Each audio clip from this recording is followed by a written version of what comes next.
Keep yourself in the loop of everything football on the Golden State Media Concepts Football Podcast. The latest news on and off the field, be it college football, Big Ten, SEC, Big 12, Pac-12, ACC to the NFL. We've got you covered. Listen to the Golden State Media Concepts Football Podcast.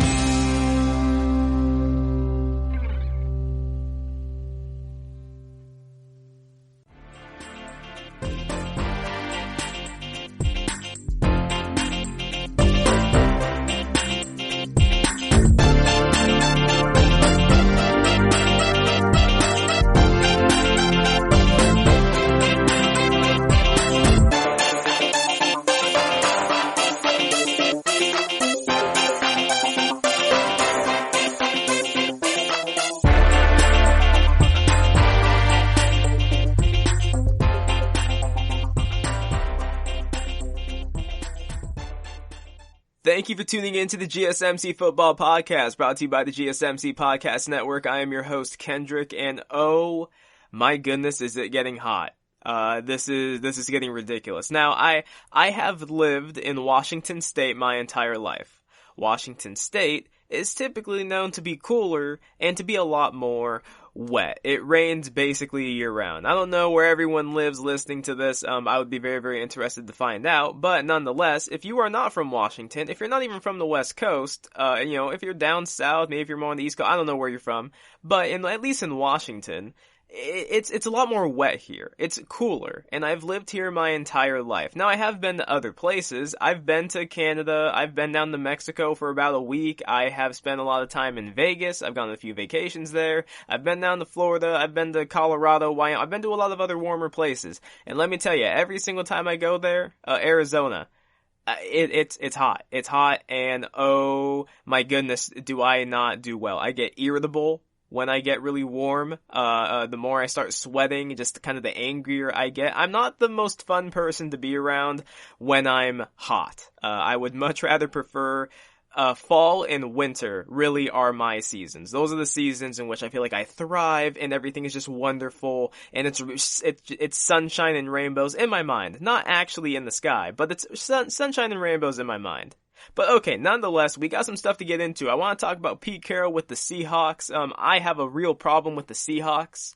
Over the last few years, I've had a problem with the Seahawks, and this coming season, I am extremely concerned. I want to talk a little bit about Madden ratings that have come out. I think that some of these ratings are very, very telling, because I think some of them are a complete joke, and some of them make me think that maybe the game is just overestimating some players, and I think that is a giant mistake. I want to talk about the NFL and the NFLPA, and they've come to an agreement, and I want to talk a little bit about the NFL, some issues that they are going to be facing this coming season that I think they are going to have to respond to correctly, or it is going to be a huge blow to this league. And last, stay tuned. My final topic of the day, I'm going to give out my top 10 underrated players in the NFL. So not just quarterbacks, not just wide receivers, no. I'm looking across the board at players on every single team, and I'm going to give you guys my top 10 underrated players in the league. Players where they have all the skill in the world, all the talent in the world, all the production in the world, but they don't really seem to get the recognition. Anyways, let's go ahead and get into this first segment. So, Pete Carroll and the Seahawks. Pete Carroll has been with the Seahawks since 2010. And he's been a head coach in the NFL for 14 years. So he started out with the Jets in 1994, and he went 6-10, and then they fired him. So he didn't last long with the New York Jets. In 1997, he ended up going to the New England Patriots. He was with the Patriots for 3 seasons. His record with the Patriots went 10-6 his first year, 9-7 his second year, and then 8-8 his third year. And they fired him. He then, from 2001 to 2009, I believe, went to USC. So then he went to college, basically kind of dominated there, and became the Pete Carroll big name that everybody knew and loved, and he became a really sought-after coach for the NFL. Once he ended up leaving USC, he went to the Seahawks in 2010. His following records with the Seahawks the next 2 years were 7-9 and 7-9. if he had one more 7-9 season, I do not believe that he would have stayed in the NFL. I think firmly that he would have ended up going back to college, and he would have probably never gotten another shot in the NFL again. But then something very, very interesting happened. That following year, in 2012, come following that 7-9 season, they drafted Russell Wilson in the 3rd round. And from that point on, Pete Carroll has never ever looked back, because he went 11-5, 13-3, Super Bowl. That was the Super Bowl year. 12-4, went to a second consecutive Super Bowl. Probably should have won it, but they didn't. Then 10-6, 10-5-1, 9-7, 10-6, 11-5. His overall record in the NFL is 133, 90-1. It's pretty good. He's close to a 600 coach in the NFL, which is very, very good. With the Seahawks, actually, he is a 600 coach. He's, I think, .628 is what his win record is with the Seahawks. But even with that being said, even with how respected Pete Carroll is around the NFL, every single year when it comes to Coach of the Year buzz, he is always a person you gotta bring up, because he just perpetually, with the Seahawks, wins double-digit games. They always are usually good for at least one playoff win. They're always feared to make a playoff run, even if Seattle fans kind of look at it and say, really? Why? Why do they think that we're going to do this? But even with that being said, I think it could be time to remove Pete Carroll, or at least to think about removing Pete Carroll, if not from his head coaching job with the Seahawks, at least from his executive vice president of football operations. Not too long ago, every single draft, it seemed like Seattle was able to find these late round gems, whether it be Russell Wilson or Cam Chancellor or Richard Sherman or Bobby Wagner or whoever it may have been. It seemed like he was always able to find these late round or undrafted players who were just so good. Or at least I should say not him, but John Schneider. Seemed like when he was drafting, used to hit a lot. Pete Carroll has, of course, gained more and more control the longer he has stayed with Seattle. I am not sure how much control John Schneider has anymore. I don't know if you're trying to tell me that John Schneider has just lost his ability to draft, or if it's Pete Carroll. It's one of the two, because recent draft picks of the Seahawks have been terrible. A lot of people are really hyped up about DK Metcalf, as they should be, because he had a very, very great rookie year. It wasn't the best rookie year out of all the receivers, but he had a very good rookie year. But do people remember when he drafted Rashad Penny in the 1st round? How's that worked out? When they drafted, let's just say LJ Collier? I don't even know how to pronounce his last name. But, yeah, he's done little to nothing. He was another 1st round pick of theirs. Do you guys remember all the offensive linemen that Pete Carroll has passed on in the draft that he had a perfect chance to get? Cam Robinson is a guy who comes to my mind. He went to the Jags. He actually traded the pick to the Jags. The Jags drafted him. He's been a solid left tackle for them. Still young, still improving, but he has shown he has great skill. This is a guy that Pete Carroll could have had in a time when their offensive line has been in an influx. I think one of the worst trades in NFL history was the trade that they did with Max Unger for Jimmy Graham. That was a complete disaster. They never figured out how to use Jimmy Graham, which is always very interesting to me. When I see these teams, you see the kind of success he had in New Orleans. Literally, all you have to do is use him the way that they used him, and he should be good, right? But no, they didn't. That's not how Pete likes to do business. And I think that's kind of the difference with some of these new head coaches. One thing that Bill Belichick has always, and I say new, one thing that Bill Belichick has kept him in the league as long as it has, and it has kept him with his tenure with the Patriots as long as he has, is the fact that he always changes his system to what the player does best. He doesn't ask you to do anything that you're not, because he knows that's not your strong point. He wants to make it to your strong point. Sean McVay built a system around Jared Goff. Andy Reid built a system around Patrick Mahomes. Even in Buffalo, they built a system around Josh Allen. But it seems like Pete Carroll and the Seahawks are the one team that doesn't really want to build a system around what their player does best. They have a system, and that's how they're going to run it. And you're just going to fit into the system. So the Jimmy Graham thing was a complete bust. And you look at with Russell Wilson, right? Russell Wilson, again, since he has entered the league with Pete Carroll, he had never. He's only won under 10 games one time.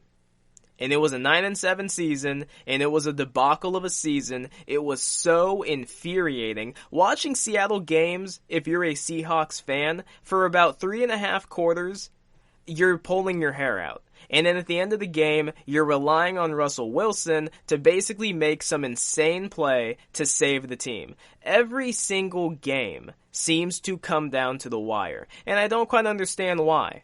I remember at the beginning of last season, the Bengals opened against the Seahawks. The Seahawks almost lost to the Bengals.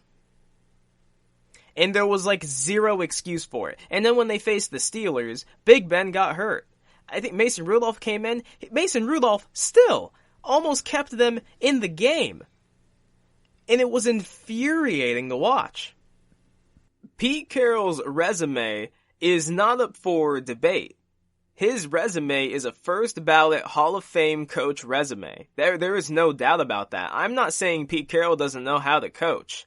But what I am saying is that I think Pete Carroll is very, very outdated at this point in the NFL. Here's some stats to go ahead and bring it up a little bit. So on average, NFL teams played base defense 27% of the time in the NFL. Because you just can't play it anymore. Base defenses get taken apart. Now, of course, if you have, like, the best of the best players, you can make most defenses work. But when you don't, you need to go a bit more exotic. You need to disguise some things. You need to do different things like that. You need to try and catch your opponent a bit more off guard. So, as I said, the league average was 27% of the time teams played base defenses. Did you know that Seattle played base defense 69% of the time? 69%. The next closest was Arizona, who played it 38% of the time. Where is the excuse for that? That is unbelievable. I mean, that is stuck in your ways. Here is Seattle's defensive rankings just over the last 3 years. Let's just go the last 3 years. So in 2017, they were 14th. In 2018, they were 11th. So they still had pretty solid defenses. This last year, they were 22nd. And that was while having Jadeveon Clowney on the roster, because obviously they did a trade for him. That trade at this point in time is looking like a gigantic mistake, because now they can't even re-sign him. They went ahead and instead they signed they signed Bruce Irvin and some other pass rusher. I can't even remember his name. Seattle's defensive line this season ranks 32nd in the league. 32nd. That is abysmal. I don't know if Seattle has ever had the 32nd ranked defensive line under Pete Carroll's tenure with the team. So now not only do you have a middle of the road offensive line to protect Russell Wilson, who has been running for his life since they traded Max Unger. But now not only does he have to carry your porous offensive line in an archaic offense that for whatever reason is allergic to passing the ball first. Pete Carroll always feels the need to run the football, whether it be 1st and 10 or 2nd and 10 or 3rd and 10. He feels the need to run the football because, you just have to establish the run. When you have Russell Wilson, who is regarded as either the first or second best quarterback in the NFL. There's a hashtag on Twitter, and it's called Let Russ Cook. I do not have the stats in front of me at the moment, but I remember reading them at the time, and and Russell Wilson actually retweeted these things. Russell Wilson, when he actually has a lead in a game, he is better than when he is behind, or when it's like tied. When he actually has a lead in a game, and you let Russell Wilson throw the football, he is at his best. You need to let Russell Wilson cook. Okay, stop running the football as much as you do. Pete Carroll, he was so determined to run the football that he decided to go out and sign Marshawn Lynch and Robert Turbin. He's so determined to run the football, he went ahead and signed Carlos Hyde this offseason. That is... When I watch Patrick Mahomes' offense, and Russell Wilson has gone on record saying he wants his offense to look like Patrick Mahomes. You know why Patrick Mahomes' offense is so explosive? Because Andy Reid designed the system around a quarterback that he knows is supremely talented, can make all the throws, can extend any play, and he knows he doesn't need to actually establish the run with Damian Williams or whoever. Even though they drafted Edwards-Helaire in the bottom of the first round, I don't think they're gonna establish the run with him. I think he'll get a few carries every single game. If the game actually calls for like 20 carries, I'm sure they'll try it and give it to him. But he's gonna be a big pass catcher out of the backfield. When it comes to with Seattle, you've got this quarterback who you could say is just every bit as talented as Patrick Mahomes. Maybe not the arm strength, but every bit as talented. And you're running an offense like he's Blake Bortles. When Seattle lost the playoff game to the Cowboys a few years ago, it was inexcusable. There was no reason that they should have lost that game. When they lost last year to the Packers, did you see the Packers against the 49ers? They couldn't even remotely look competitive. You know who did look competitive in both meetings with the 49ers? The Seahawks. And hell, I mean, they almost beat them in their final meeting. Hollister got jammed at the goal line. They almost beat them then. It's just ridiculous. It is so ridiculous. And again, I do not want to try and sound like I am a Pete Carroll hater. I love Pete Carroll. I love the fact he brought Seattle a Super Bowl. I love the defense that he formed. I love it. They drafted Russell Wilson. They actually let him compete for the starting job, and he won it. And he has been fantastic since then. But the fact that they continue to run these old school, ancient schemes thinking it's going to work is just wrong. That is not what the NFL is anymore. You cannot play base defense anymore in the NFL and have it survive, especially when your players aren't top of the line players. Now, they did make a trade for Quentin Dunbar, who's a very good cornerback. He wanted the hell out of Washington, understandable. But he has some legal trouble that's going on at the moment. That doesn't look good. You traded for Jadeveon Clowney. You can't even sign him because you tied that money into Jarran Reed. And you drastically overpaid Jarran Reed when you could have gone out and gotten a guy like Hargrave, who went to the Eagles, I believe, who was a far better player, who I think they even paid less than Jarran Reed. It's just...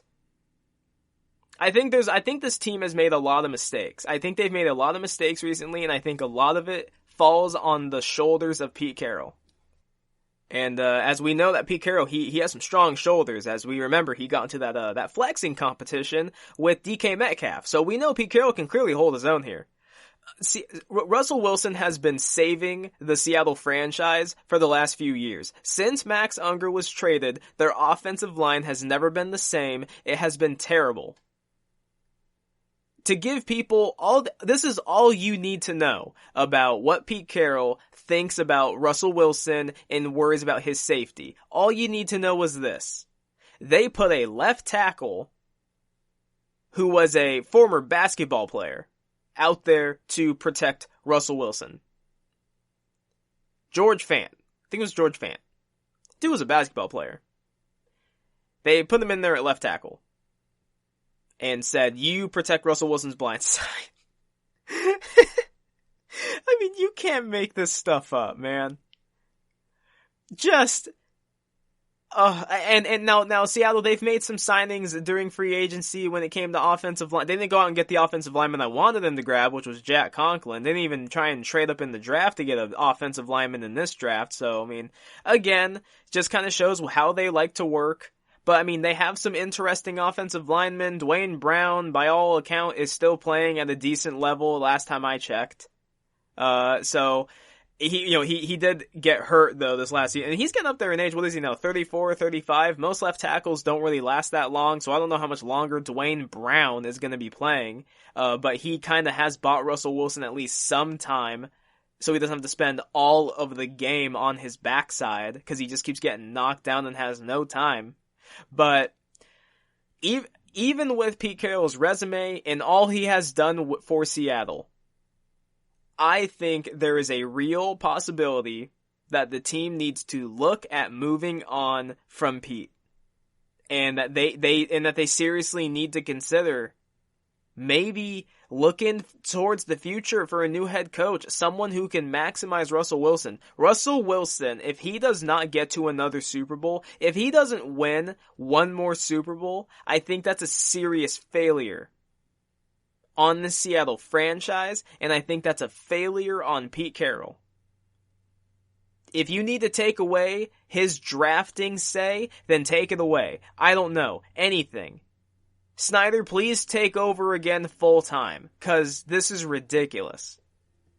Just somebody please protect Russell Wilson. I would not blame Russell Wilson if he demanded a trade from this team. If they just continue to just kind of be a one and done playoff team, a 10-6, 11-5 playoff team, if that's all they continue to be, I would have no problem if Russell Wilson demanded a trade. I will go ahead and end the segment on this. Good Morning Football did a segment a couple days ago where they named quarterback coach tandems that they believe can win a Super Bowl if they stick together. So just tandems. Which tandems in the league right now can win a Super Bowl if they stick together? Or, to use their wording, which tandems will most definitely win a Super Bowl if they stick together. One person, Peter Schrager, said Patrick Mahomes and Andy Reid, that he most definitely believes that they can win a second Super Bowl. Another person said Lamar Jackson and John Harbaugh. Someone said Bill O'Brien and Deshaun Watson, which I think was the joke of the show, because that is ridiculous to think.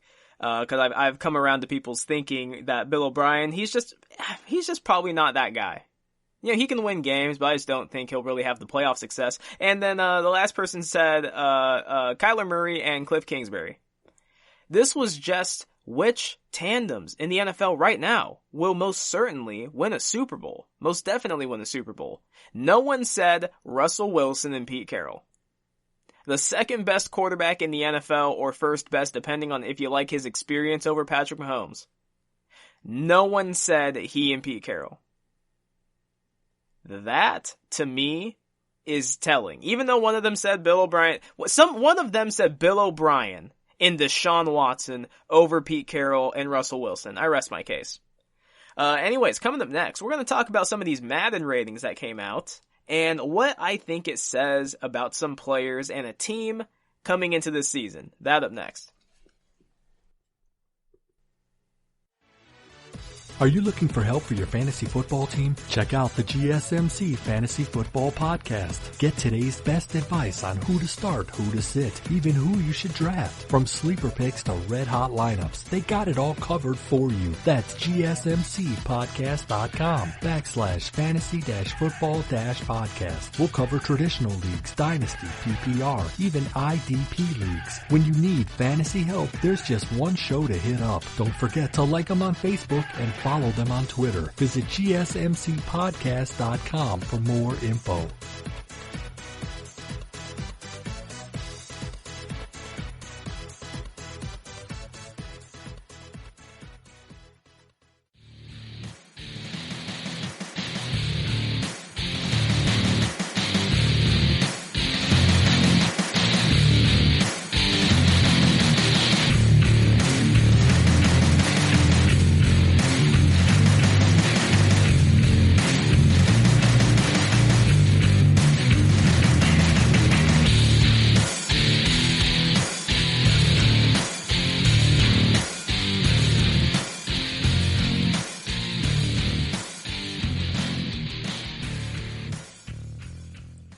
Welcome back to the GSMC Football Podcast. Last segment, we talked about Pete Carroll and how I think at this point in time he is out of date and that his tenure with the Seahawks may need to come to an abrupt but much needed end simply to save Russell Wilson's damn life, because now he is not only carrying a archaic offense, he is now also carrying the 32nd ranked defensive line in the NFL. So the defense will not be doing anything really pass rush wise, and he's going to have to do everything offensively. So that's just simply great. Anyways, every single year there's a new Madden game that comes out. And as the Madden games have gone on, especially over the last 3 or 4, they're just kind of getting worse. The movements are getting a lot more clunky because the game's trying to make it more realistic.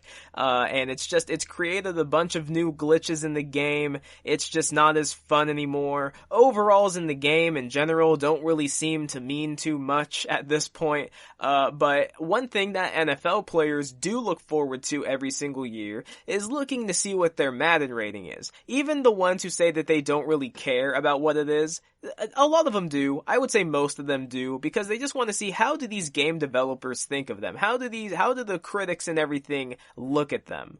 And I don't always agree with their ranking system. Like, their thing is they have an exclusive 99 club, right? Who are the players who get to be in the 99 club? And they limited it down to 5 players, and then there's a bunch of other players who kind of fall into like the 98, 97 range. I don't necessarily see what the huge difference is between the two when you play the game. If you especially play it as much as I do, you kind of see there's not really a difference. And oftentimes what I've kind of come to realize is that these overalls don't really mean crap.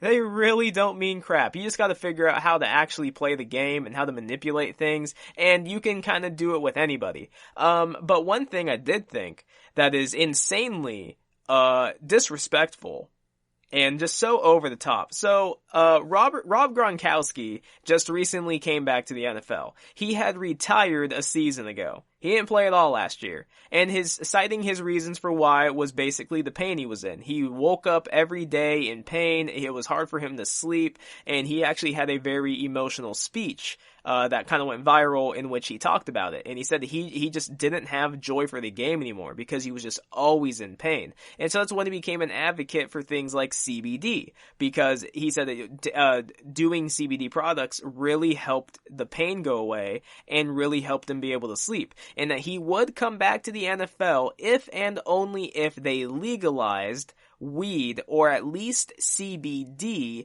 in the NFL. Now, obviously, since then, the NFL has legalized marijuana. They are no longer testing for it. This is something that was very, very overdue, because there are worse drugs to worry about than marijuana, but they legalized it, so that was one thing that opened the door for Rob to come back. But then also, Tom Brady went to Tampa Bay, and he basically convinced Rob Gronkowski, hey, come to Tampa. I got 2 years left. I'm sure we can get you a trade here. Freaking come over, man. Let's play. And he joined. And he joins basically now he's part of a tight end trio between him, Cameron Brate, and O.J. Howard. Now what's really crazy, let's just go with the top 10 tight ends in Madden 21. I think you'll get a kick out of this. So, at number 1, of course, they have George Kittle. At number 2, it's Travis Kelce. They have a 98 and a 97 overall, respectively. Now, you can go back and forth on this. I think George Kittle mainly got the nod because he's a better blocker than Travis Kelce. But other than that, when it comes to the two's receiving abilities all around, I mean, they're both great tight ends. But, so you have George Kittle at a 98 and then Travis Kelce at a 97. Now, behind those two, in third place, it is not Zach Ertz, it is not Austin Hooper, it's not Mark Andrews, it's not Darren Waller, it's Rob Gronkowski with a 95. His last season he played, he finished with a Pro Football Focus grade of a 73, which was by far the lowest in his career ever. Not even, his rookie grade was like an 86. And then after that, he didn't have a grade below 90. That was the lowest grade of his career. He didn't look formidable at all. He had his spots, But he did not look like he didn't really look like an NFL tight end anymore. He looked beat up, broken down. He didn't look like the same player. And now, in the season in which he's coming back, to probably be, if anything, a blocker and a red zone threat, they gave him a 95. Behind him is Zach Ertz, who has a 90. And then it's Austin Hooper, Evan Engram, Jared Cook, Mark Andrews, Greg Olsen, Darren Waller. Those are your top 10 tight ends. Only 4 of the 10 have overalls in the 90s. I don't know why Evan Engram's is so high. I don't really know why Greg Olsen's is so high. He can barely stay healthy. Waller's should not be that low. Rob Gronkowski's should not be that high. Here, let me name to you some notable players that his rating is better than. Lamar Jackson, Jalen Ramsey, Quentin Nelson, Myles Garrett, Chris Jones. I mean, the disrespect is just ridiculous. All of those players are far and away better than Rob Gronkowski. Another player that I feel like got really, really disrespected in this game was Danielle Hunter. He had an 89. He couldn't even crack 90. He is one of the best edge rushers in the league and has been when he actually gets to get on the field. Because for the first, a season and a half or so of his career, he couldn't see the field much. For whatever reason, Mike Zimmer just wouldn't really put him on. But since then, he has become a starter and he is an absolute force off the edge. They gave him an 89. I thought that was ridiculous. Here's a rating I thought that was solid until I saw who was behind him. Josh Allen had a 77. I kind of looked at that rating and I said, yeah, no, I mean, that sounds kind of about right. I'd put him around there. But then I saw that was over guys like Jared Goff and Andy Dalton and Jameis Winston and Tyrod Taylor, who I think among all starting quarterbacks, this is just so disrespectful. They gave him a 69 for his rating. That in any Madden game ever, that would be you cannot play. That would mean you're not a starter, you cannot play. That is so unbelievably true. And one thing I did always kind of vow to myself is I wouldn't be the guy who just throws out stats, because I'm not really a stat dude. I do a lot of things by eye test. I do a lot of things by just when I watch the game, you can see who can play and who can't.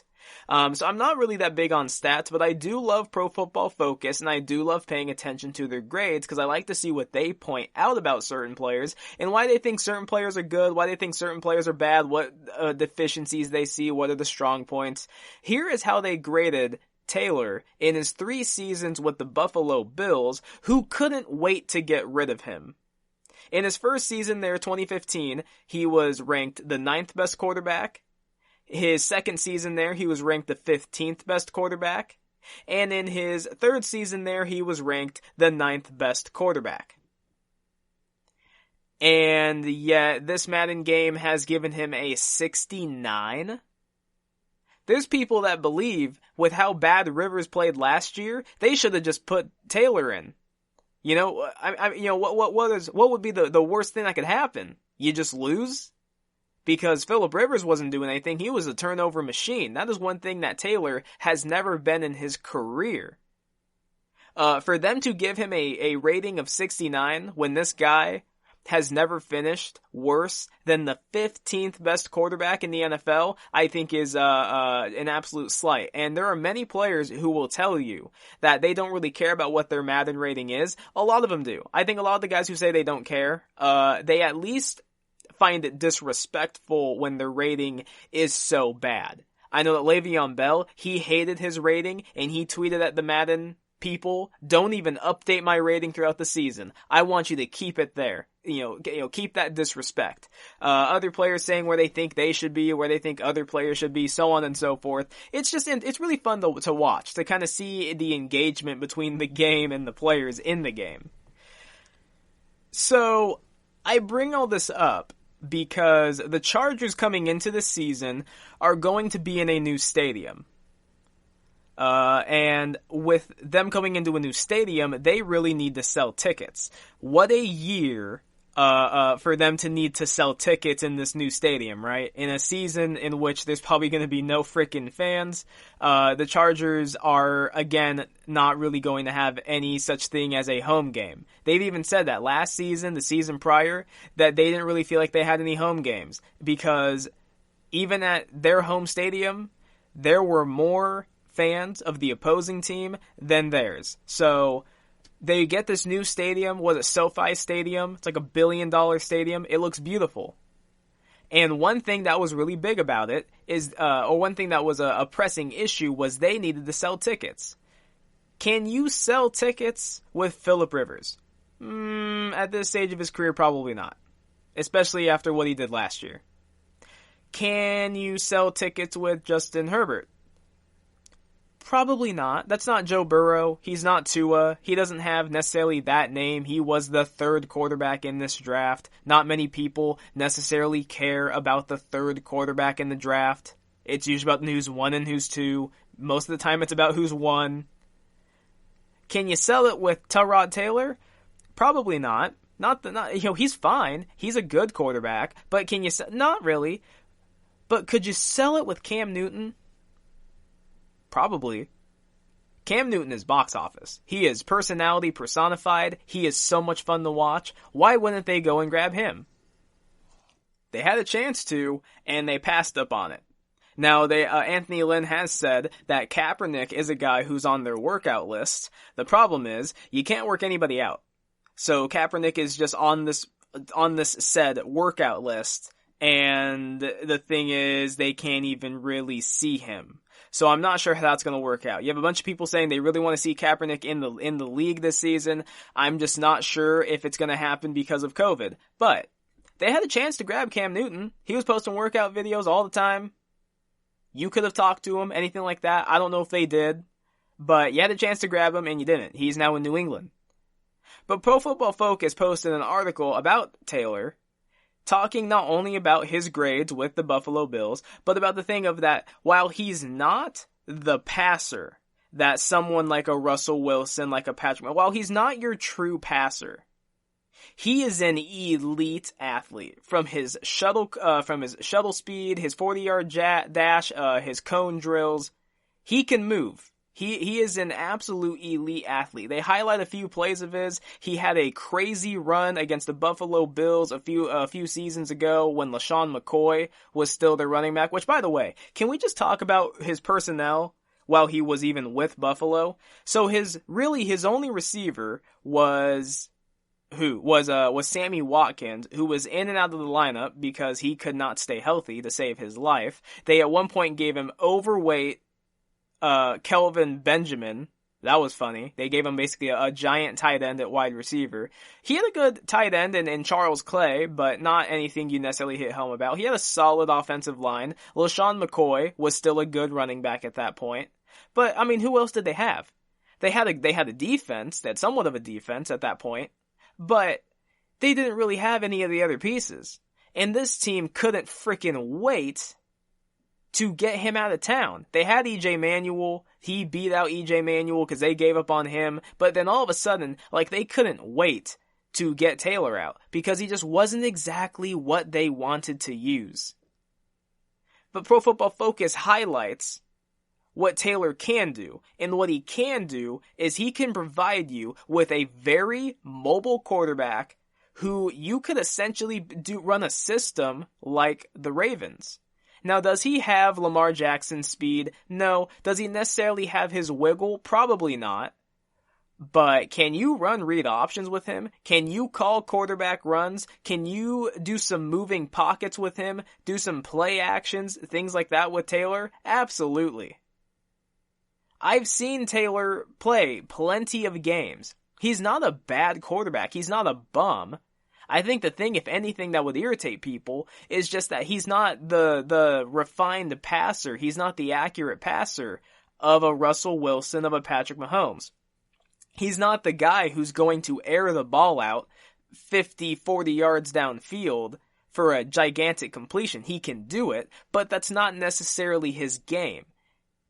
And this is that thing. Remember, this is that thing I talked about with Pete Carroll and Russell Wilson. It's building a system around your quarterback and what they do well.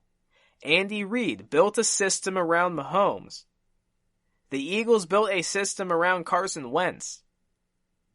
The Chargers, if they build a system around Taylor, I believe that they can really do some things, especially because, can we just look at their weapons? So they franchise tagged Hunter Henry, who's a good tight end. He's been struggling to stay healthy a bit, but he's a great tight end. When he's healthy and on the field, he grades to be an elite tight end.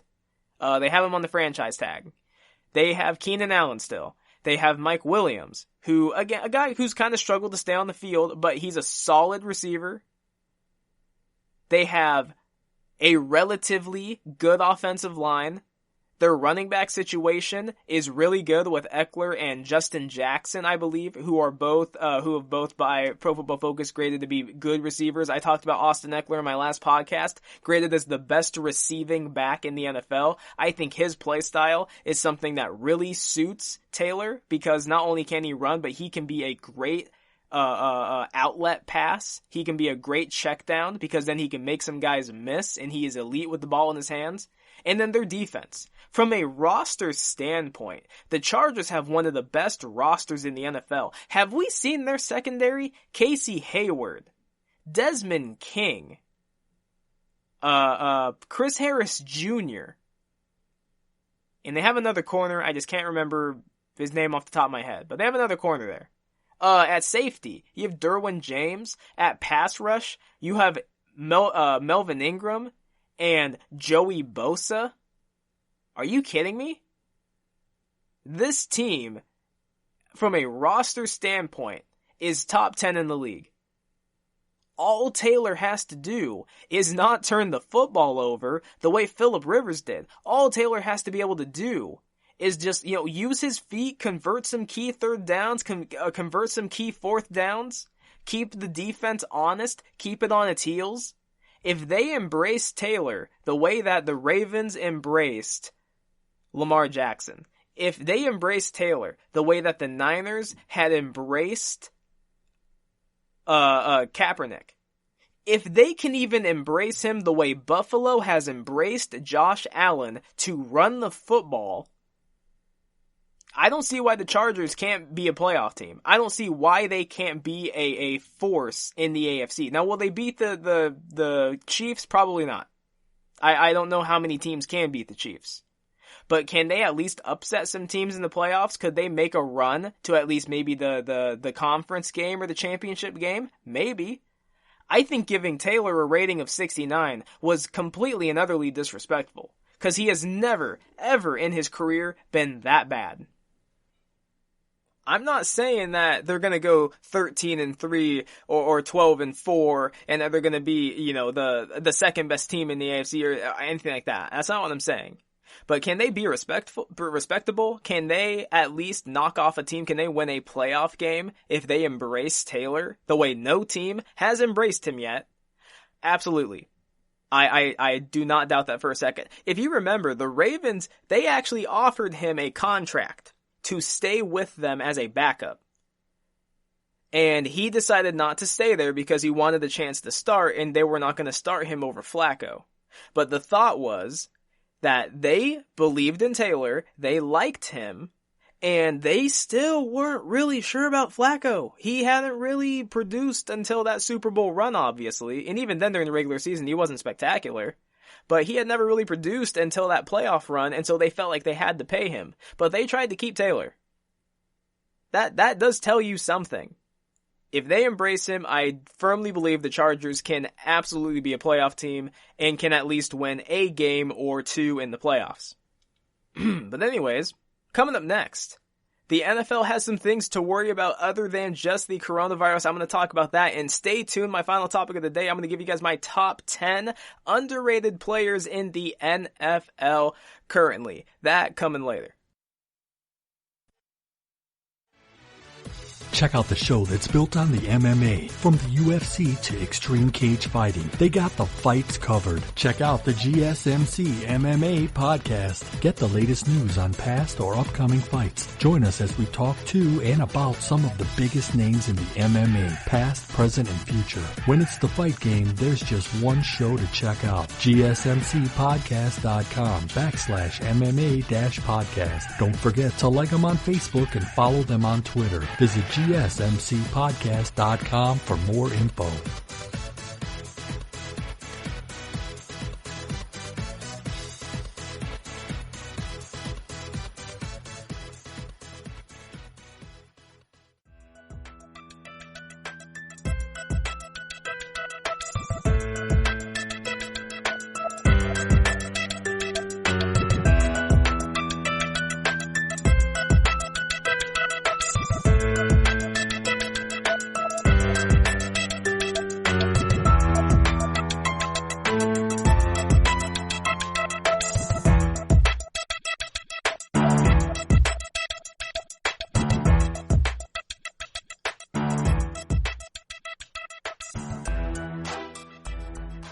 Welcome back to the GSMC Football Podcast. Last segment, we talked a little bit about some Madden ratings and, in general, how I think that Madden's rating system is just whack. What I think it says about some certain players, how I feel like it does not add up to actually how some of these players graded out via something like Pro Football Focus. Just overall my kind of viewpoint on that. A little bit more of a fun topic. I know not everybody plays the Madden games, or at least not anymore, but I am still an avid player of them. And while I did not play the newest one, not the one with Lamar Jackson, but whatever the last one was, a Madden 20 with Patrick Mahomes on it. I didn't ever play it. I stayed on the one before it, but I am getting the newest one. I want to see how that one works out.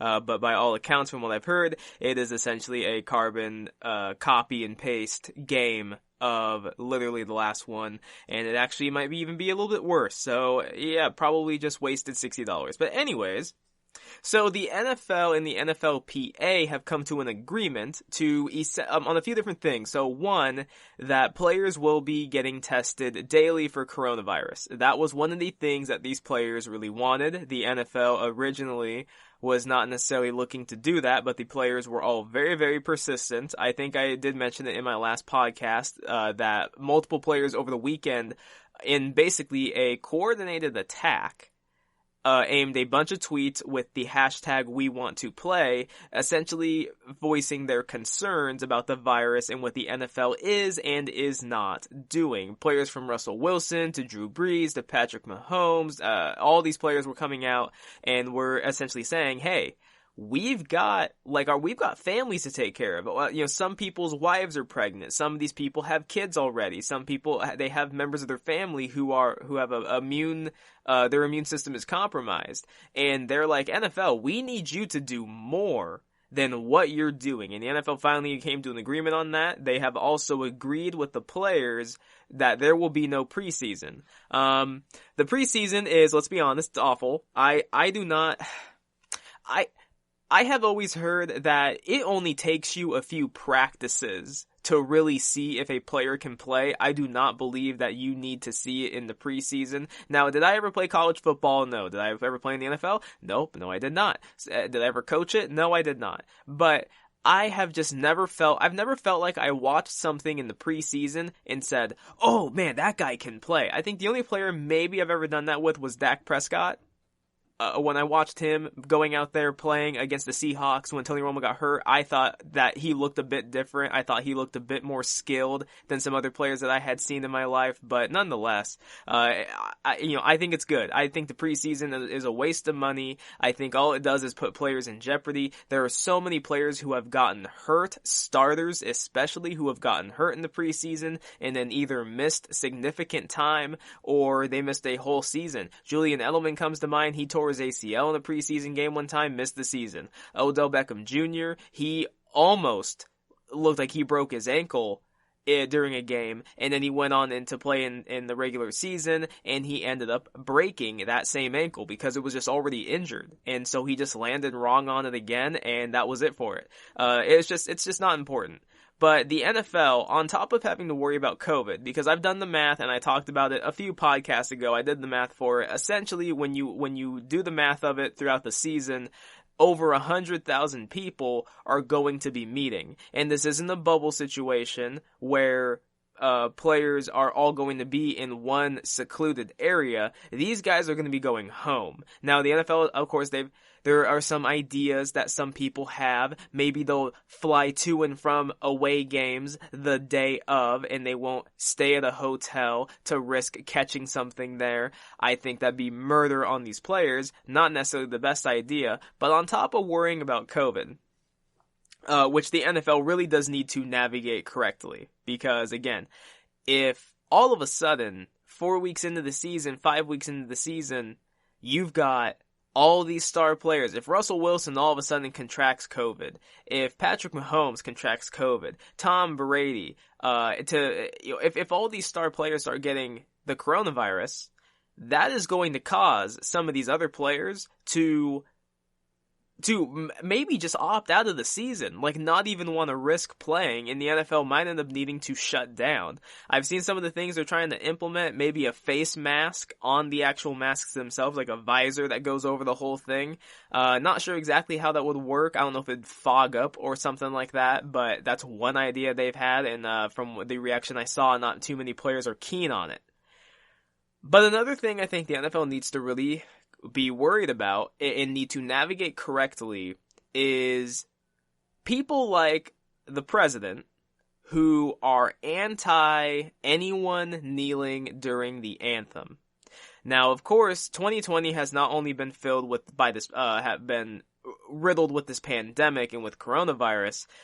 This is also, there has been so much social change in America and all over the world. Black Lives Matter protests have not just been going on in America, they have been going on everywhere. The UK, in China, I mean, all over the place. George Floyd's death, Ahmaud Arbery's death, Breonna Taylor's death, and so many more. Their murders, let's put it that way really, their murders have sparked so much conversation in America and all over the world, and it has really forced some of these leagues to come out and make a stand. NASCAR, I think, did it first. When they said, we are standing next to Bubba Wallace, our only black race car driver, we are banning the Confederate flag for good from all of our events. And you know what has happened since then? The ratings have only gone up. Since they did that, even with as much as their fan base, which has been demographically white and more southern, their ratings have only gone up since they have banned the Confederate flag. So they're winning. They're on the right side of history. When this goes down in history, they will be on the right side of it. The NBA, of course. While I have a bit of a problem with the fact that they are limiting what players could put on the backs of their jerseys, and by all accounts, they didn't even talk to the players about it, especially LeBron James. If LeBron James says they didn't even talk to him, there's a problem. But nonetheless, the NBA will be on the right side of history. The MLB released a series of tweets. A video of the San Francisco Giants, members of the Giants that were kneeling during the anthem. They tweeted out and said, supporting our players and supporting equality is not political. Supporting human rights is not political. It has never been about the military or the flag. The players and coaches are using their platforms to peacefully protest. That is wonderful. The MLB will be on the right side of history with this. The NFL, especially when it comes to Colin Kaepernick, is already on the wrong side of history. They handled that situation with Colin Kaepernick terribly. And you know, to this day, I mean, it will haunt them forever. That will be a moment in history that will forever haunt them. Because Kaepernick's, his lore, his legend is only growing, and 2020 has only helped it grow, especially with the NFL coming out and admitting we were wrong with how we handled these protests. And a big reason why it is that they took the stance that they did with the protests is because of how Donald Trump came out and handled them, calling the players SOBs, saying they should be fired, saying people should leave the country if they don't like it. It's always that, right? Leave the country if you don't like it here. You don't like it here, well then leave. The NFL, they already handled that poorly before. Mark Cuban, who is the owner of the Dallas Mavericks, he was quoted in saying something along the lines of, the national anthem police are just coming out in waves right now, especially against him. People coming out and they've been posting about, sports are coming back and that's great and I can't wait to see these sports teams come back and play. I can't wait to see this team play and this team play. But I swear if I see any of them kneeling during the anthem, I'm going to have a problem. I'm going to boycott it. Okay. And a lot of the positions that these leagues and that these teams are taking at this point is, okay, that's fine. Go ahead and do whatever it is you're going to do. We're still going to make money. You not watching us will not affect us at all. We would rather be on the right side of history than cater to you and your whiny self.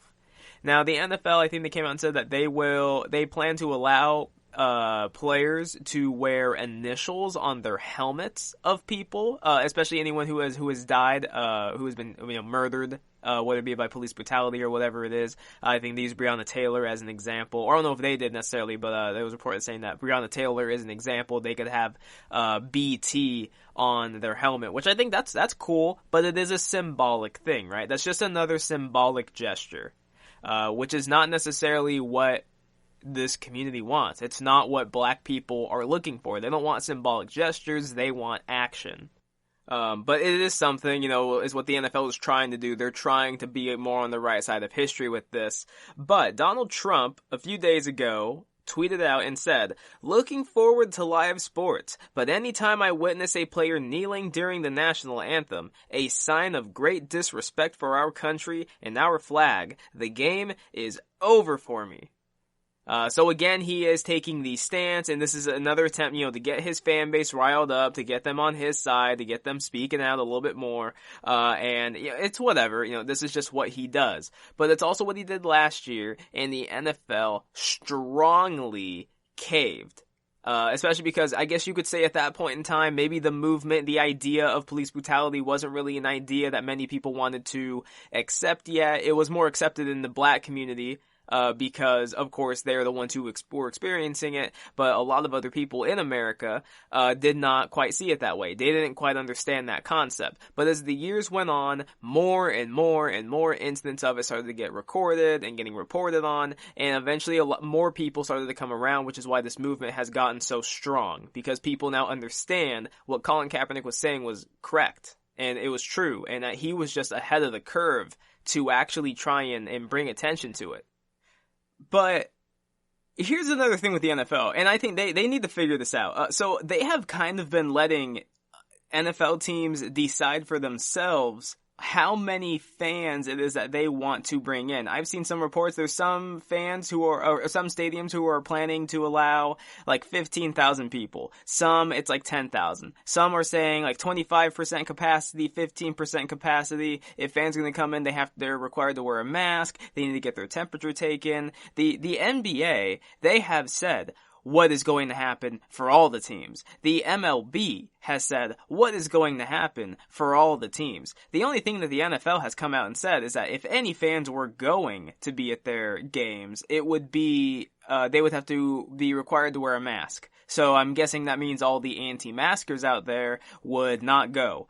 Or they would go with a mask, but then as soon as they get in there, they probably take it off. And so I'm kind of wondering, how is that all going to go, right? When the fans get in there, are there going to be security guards put everywhere to make sure that people are wearing their masks? Or how is this going to go? Because that's a concern. The NFL season, this could be catastrophic. Let's put it that way. This could be catastrophic. Again, like I said, throughout the season, essentially 100,000 people will be meeting in this stadium for 3-4 hours to be around a bunch of people who are sweating and bloody and hurt and who have been tackling other grown men for an hour on the field. This could be a petri dish for disease. This could be a petri dish for coronavirus. These players, again, they are not in a bubble. Nothing like that. This could be major if this goes wrong, which is why the NFL players were so adamant of they need testing every single day. The NFL cannot do what it was thinking about doing. Whatever it is that the NFL's plan was, or really, I guess, from the looks of it, their lack of a plan. They've had so much time to prepare for this. Do people realize that the NFL season ended in, February? At the end of February? Early March? They have had all this time to prepare, and the season still hasn't even started yet. You know whose season did get cut short? The NBA's. The NBA's season got halted right towards the end of it. MLB has had to scramble to figure out what on earth they were going to do for their season. The NFL has been sitting pretty for months, and originally it was, they were planning they were going to start the season the exact same way, and of course as time has gone on, and we've gotten closer and closer to time for the NFL to come back, the plans have changed, to the point where now there's no preseason. Players are now just starting to come into the buildings, but it's not all the players. The roster sizes, I think, have been cut from 90 to 80 for what you can have during training camp and everything. So that's going to make it even harder for some of these undrafted free agents, these guys who don't have much tape. It's going to make it even harder for them to make the teams. But just on top of this coronavirus pandemic that apparently the NFL has just been really slow to the party on exactly how serious it is and how much testing does need to go on.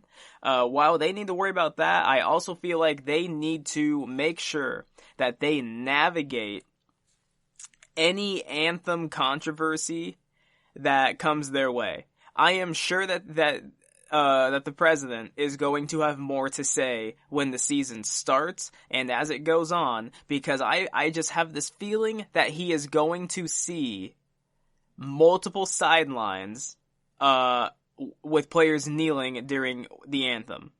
Again, my solution for it has been just put the players back in the locker room. They used to not be out there during the anthem. Just put the players back in the locker room and just get rid of the anthem at the beginning of these games. It does not need to be played. But I don't think they're going to do that. So I think there's a lot of things that Goodell and these owners and everything, they need to be on their toes when they make some of these moves and any decisions. They cannot rush these players to not kneel. They need to make no statements about it. They need to have their players' backs and support their right to freely and peacefully protest. On top of that, so who is it? I think it's the owner of the New York Jets. He has recently been exposed for having made sexist and racist comments. This is a side note kind of thing. I think the NFL, the only thing I believe that they can do with this guy is remove him from his ownership of the Jets. I think it's the only thing you can do. It's inexcusable, the comments that he has supposedly made, and I just feel like if the NFL wants to take the side of the players and be on the right side of history in a league that is predominantly African American, over 70% African American, this owner had supposedly made comments on why the black community would want a separate month to celebrate black history, and argued that black fathers didn't remain with their families, and that was the real challenge. I mean, that's just one of the supposed comments that he has made. So he has a watchdog group over him right now. I strongly believe that they need to remove him from his ownership group of the team. But that is just my opinion. Anyways, stay tuned. Final topic of the day. My top 10 underrated players in the NFL. I'll talk a little bit more about that right after this. Stay tuned. Check out the show built around the women of MMA. From the UFC to the extreme cage fighting, we got the fights covered. Listen. It's the Golden State Media Concepts Women's MMA Podcast. The latest news of upcoming fights, discussions of previous matches. Join us as we talk to and about the biggest names in women's mixed martial arts, past, present, and future. When it's the women's fight game, you know where to listen to. The Golden State Media Concepts Women's MMA Podcast.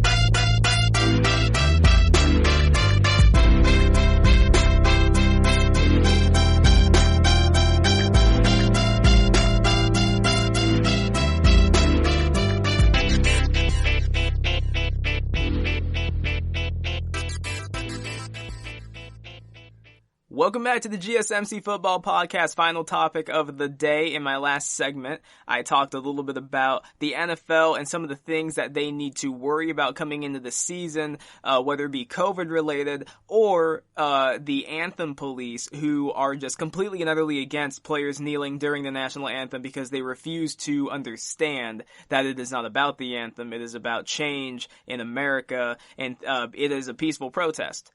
What better way to protest than to do it peacefully? Well, you know, they say they don't want their sports to have politics in it, so on and so forth. It's just ridiculous. I understand it, but it is a ridiculous position to take when all these players and these leagues have made it very, very clear that it is not about the anthem. It is about bringing change to problems in America. Nonetheless, we're going to get into my top 10 underrated players in the league. So here is kind of how I tried to do this. Twice is a coincidence. 3 times is a pattern. Anyone can just have one season. Sometimes a player can just have 2 good seasons. But 3 good seasons, especially if they're doing it in a row or in a span of 4 years or 5 years, that becomes a pattern.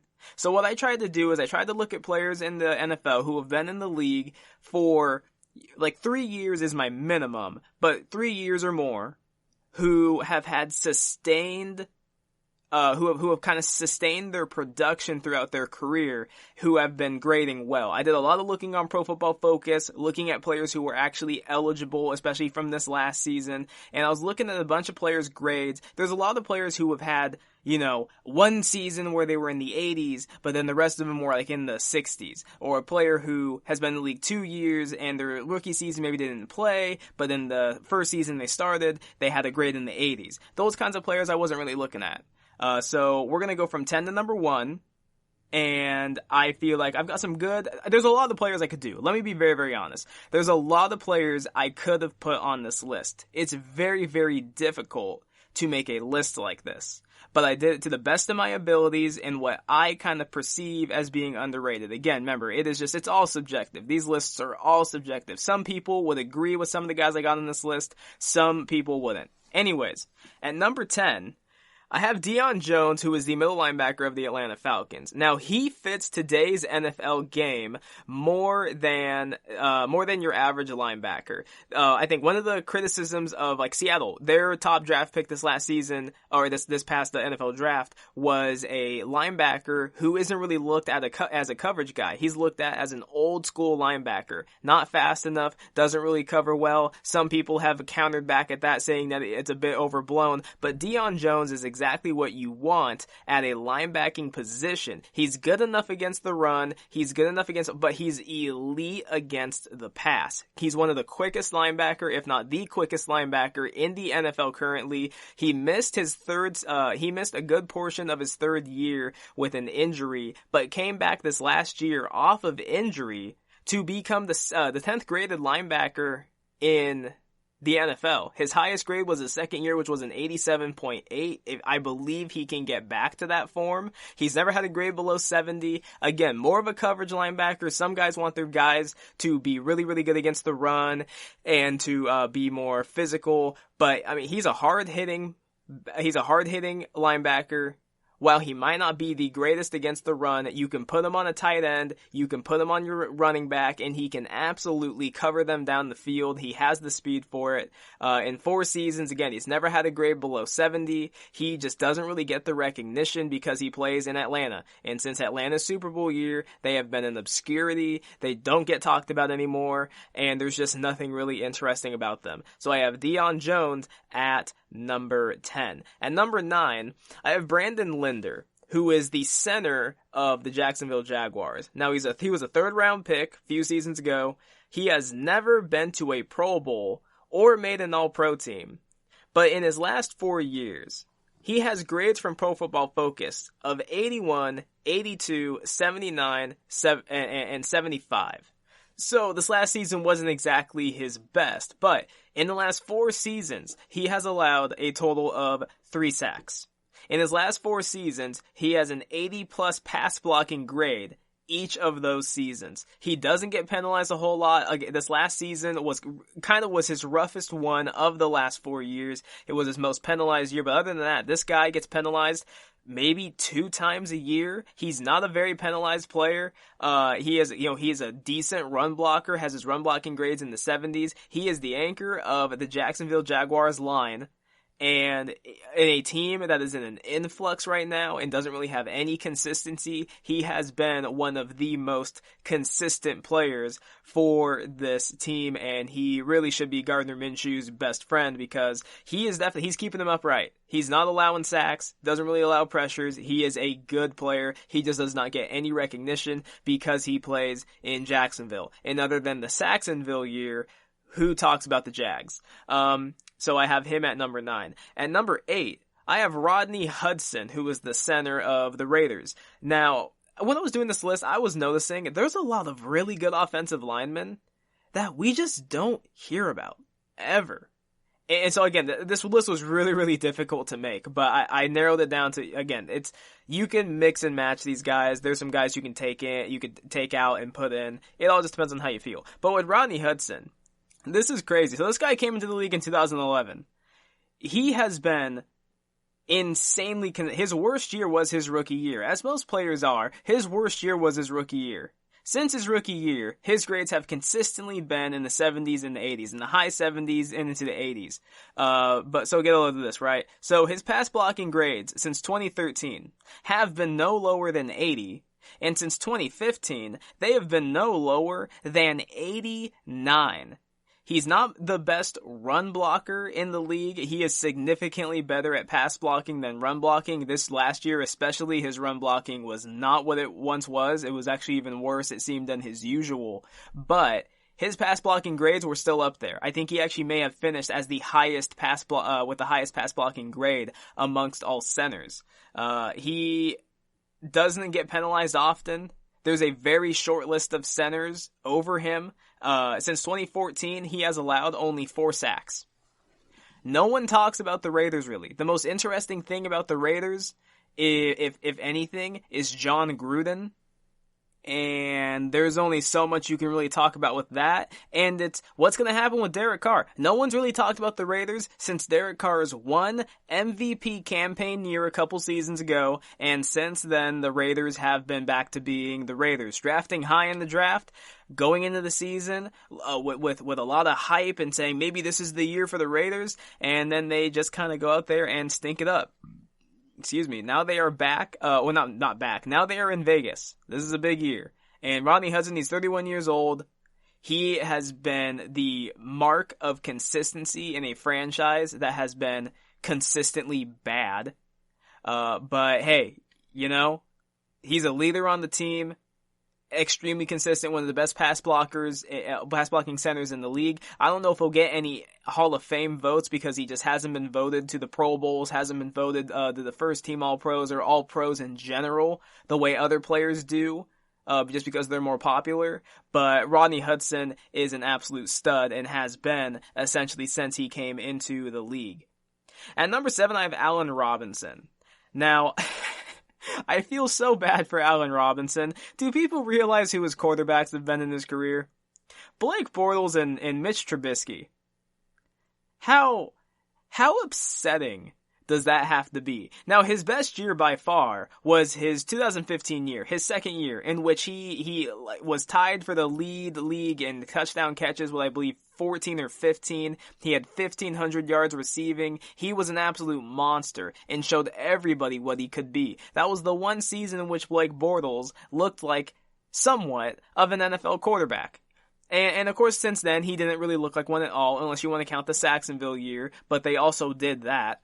without Allen Robinson. And then he got shipped to the Bears. And his grades with the Bears over the last 2 years have been 77.7 and 80.8.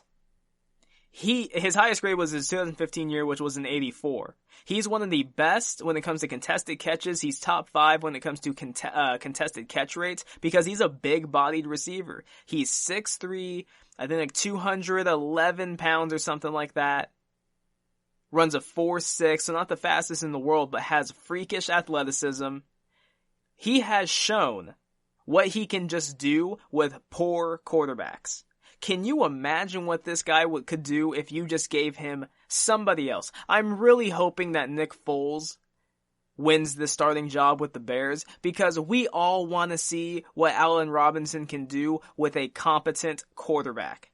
He has never had one in his career. And it's all like DeAndre Hopkins.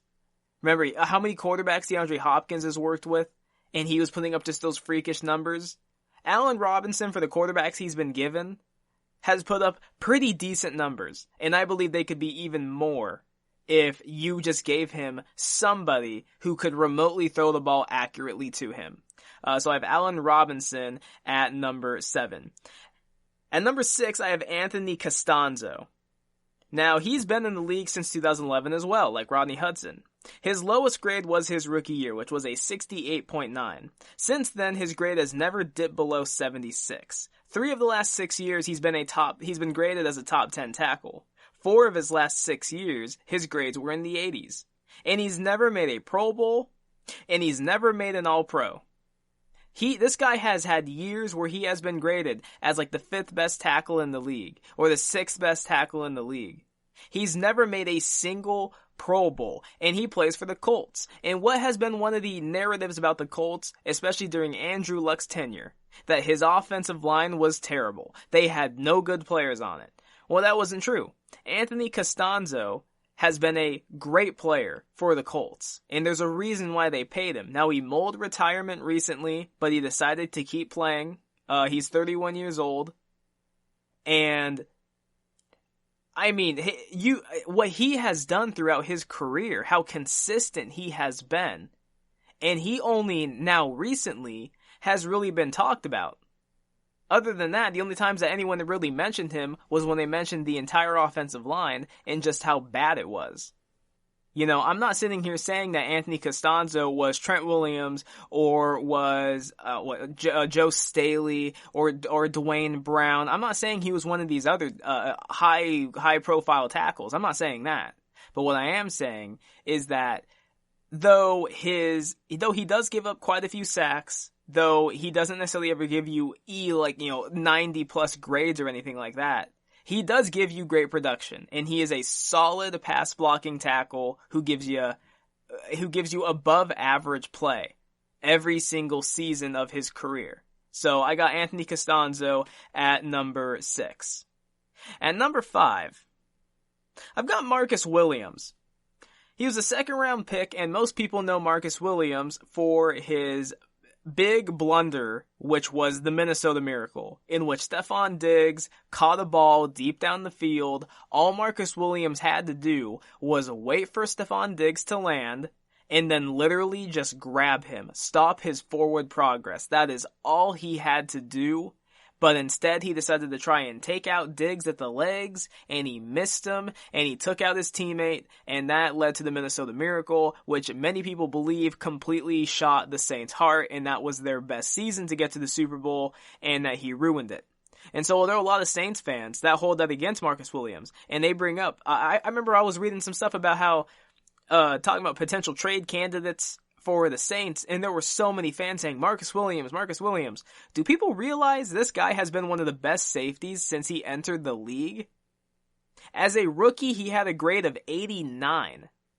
Now, of course, coming off of that year, he had a 71. Maybe you could say it was a hangover from his blunder the season before. Maybe it hung over him. Maybe he second-guessed himself, whatever it might have been. But then last year, he was the 4th best safety in the league. He's 23 years old.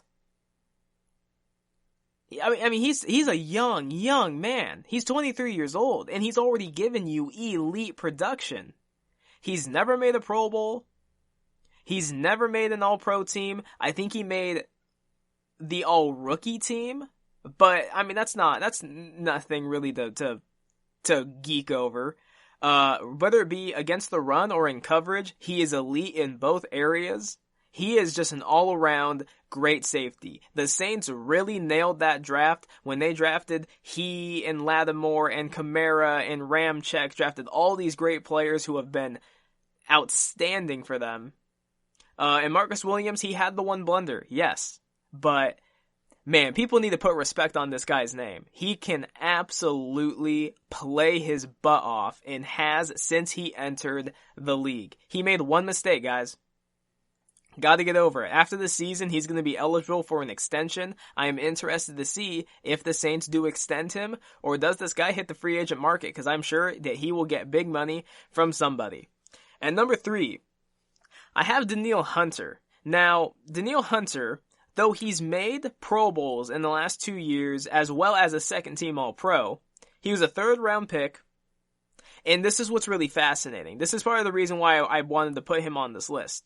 In 2016, he finished the season with 12.5 sacks. He didn't start a single game for the Vikings that year. 16 games. He didn't start a single one. And yet he finished with 12.5 sacks. Since that season, he has become a full-time starter of the team. His sack numbers have gone 7, 14.5, 14.5. He's not much of a run defender. That's not necessarily his strong suit. His strong suit is rushing the passer. Though he is passable as a run defender, he has his spots. He's had some decent seasons, some seasons, I'd say below average at run defending, but his overall grades have never been below 70, and in 4 of his 5 seasons, he's had a grade of 77 plus. Madden very much disrespected this man when they gave him an 89 overall. He is easily one of the most consistent pass rushers in the league, and I believe he should have at least been a 90, if anything. This man, he has all the production in the world, he has all the talent in the world, and he just doesn't really get the recognition. And I don't quite understand it. Is it because he plays in Minnesota? I don't really know. At number 3, I have Ryan Ramczyk. He was the 32nd overall pick in 2017. So every single team had a chance to draft this man. The Saints did, and he started immediately. Here is how he has ranked in his first 3 seasons as an NFL offensive lineman. This is crazy. This guy is already on track to being a Hall of Fame tackle. This kind of a start to his career, if he can keep this up and stay healthy, this is crazy. He has been graded as the 6th best his rookie year, the 8th best his second year, and he was the best tackle graded last year by Pro Football Focus. He has never made a Pro Bowl, but he has gotten respect from NFL writers, from I guess you'd say the important people. He has made second and first team All-Pro, but the fact that the Pro Bowl is a popularity contest.